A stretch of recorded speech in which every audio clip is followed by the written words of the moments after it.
Elles sont 3 éditrices et 1 éditeur à s'être lancés dans le polar entre fin août et mi-novembre avec des collections qui finissent toutes en noir. Objectif, ne verser ni dans l'anglo-saxon ni dans le scandinave. Je préfère aller voir vers des contrées un peu plus insolites. La Russie, l'Allemagne, les pays arabes. Par exemple, je vais publier 2 auteurs égyptiens. Il n'y a pas beaucoup d'arabes.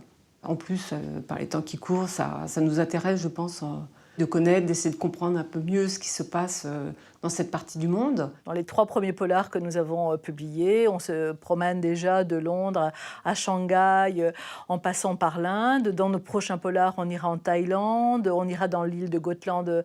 Donc on est toujours dans l'ailleurs, aussi dans l'intrigue. Plus radical chez Cœur Noir, du polar patriote et historique. On parle très peu du polar français, à part les 2-3 têtes de gondole.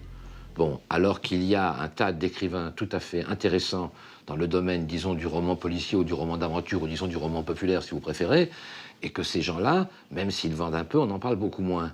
Moi, personnellement, c'est une collection francophone. L'année dernière, il y a eu 1500 nouveautés dans le rayon polar. La presse n'en a évoqué qu'une 50aine, alors on minimise les risques. Ce sont des auteurs qui ont eu une petite notoriété dans leur pays. Parce que sinon, ils auraient du mal à se vendre aussi à l'étranger. Un agent, puisque souvent on passe par des agents littéraires, ils auront plus de mal à nous proposer un auteur s'il est resté complètement inconnu. On ne prend pas de gros risques de tirage, puisqu'il est si facile de réimprimer quand on voit qu'un livre commence à avoir un vrai succès. Et là, les polars de Prisma Noir ont été tirés à 7000 exemplaires pour être mis en place à 6000 exemplaires. Aujourd'hui, un livre vendu sur 4 est un polar. Du coup, même des éditeurs, disons, peu réputés côté fiction comme Prisma tentent leur chance.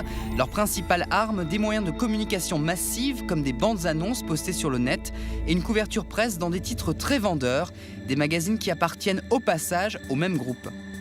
Nous sommes un nouveau partenaire, certes un partenaire moins historique que d'autres, mais nous avons aussi beaucoup à proposer, aussi parce que nous avons une grande puissance médiatique et qu'on va pouvoir exposer leurs auteurs, c'est ce qu'on dit à un agent, de manière assez importante. En polar, les collections, ça ne date pas d'hier. Ce qui a changé en revanche, c'est le format.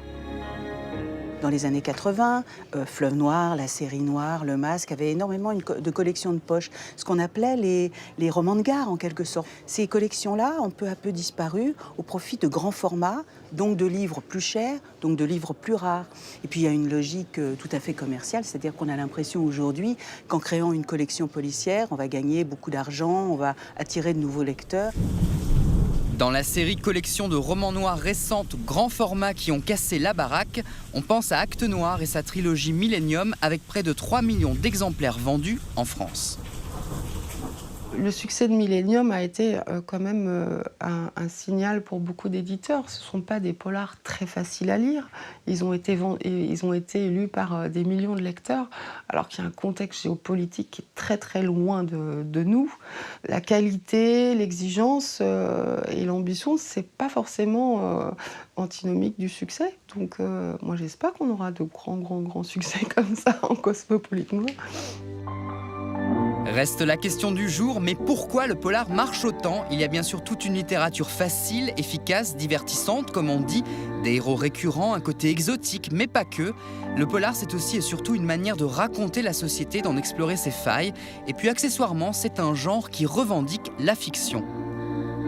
Il y a un petit peu tout dans ce genre-là, en fait. C'est un genre multiple et c'est peut-être pour ça aussi qu'un lecteur qui peut-être s'ennuie dans une littérature blanche, plus nombriliste, plus quotidienne, plus familiale, a envie d'aller vers le polar pour qu'on lui raconte des histoires sans jamais le mettre en dehors de la société, sans jamais le mettre en dehors du monde. Car le polar, c'est ancré dans le monde et c'est ça qui est quand même intéressant aujourd'hui.